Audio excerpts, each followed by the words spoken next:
Yadav films Bhojpuri Sonu Chamoli. राते जे कहल हो पिया लदे बगल के हरवा हो। राते जे कहल हो पिया लदे बगल के हरवा हो। लायो न देल सुनाए पिया भोरे गेल काला कतावा हो।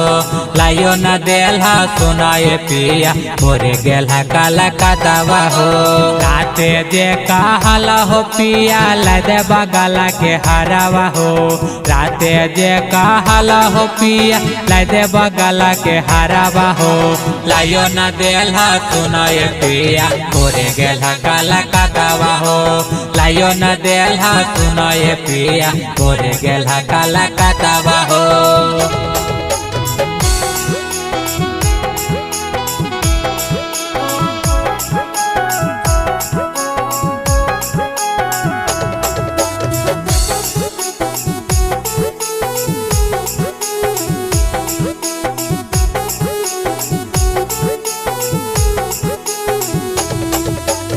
एता ना जानत हो पिया भोरे जय भकाला कतावा हो। एता ना जानत हो पिया भोरे जय भकाला कतावा हो। बांधी के रखत तोरा ये पिया अपनाया चरावा हो। बांधी के रखत तोरा ये पिया अपनाया चरावा हो। एता ना जानत हो पिया जय भसहर काला कतावा हो। एता ना जानत हो पिया जय भसहर काला कतावा हो। बांधी के रखत तोरा ये पिया अपनाया चरावा हो। बांधी के रखत तोरा ये पिया अपनाया चरावा हो।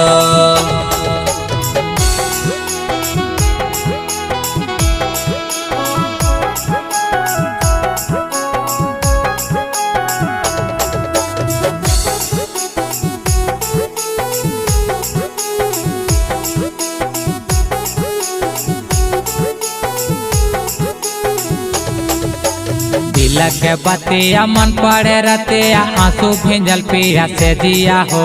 तिलक के बतिया मन पड़े रतिया आंसू भिंजल पिया से दिया हो। कहियो न लेल तिलक के बतिया भोरे गेल काला कतावा हो। कहियो न लेल तिलक के बतिया भोरे गेल काला कतावा हो। तिलक के बतिया मन पड़े रतिया आंसू भिंजल पिया से दिया हो। पंकज प्रदीप सुनो हो पिया बनाना एते कठोरावा हो।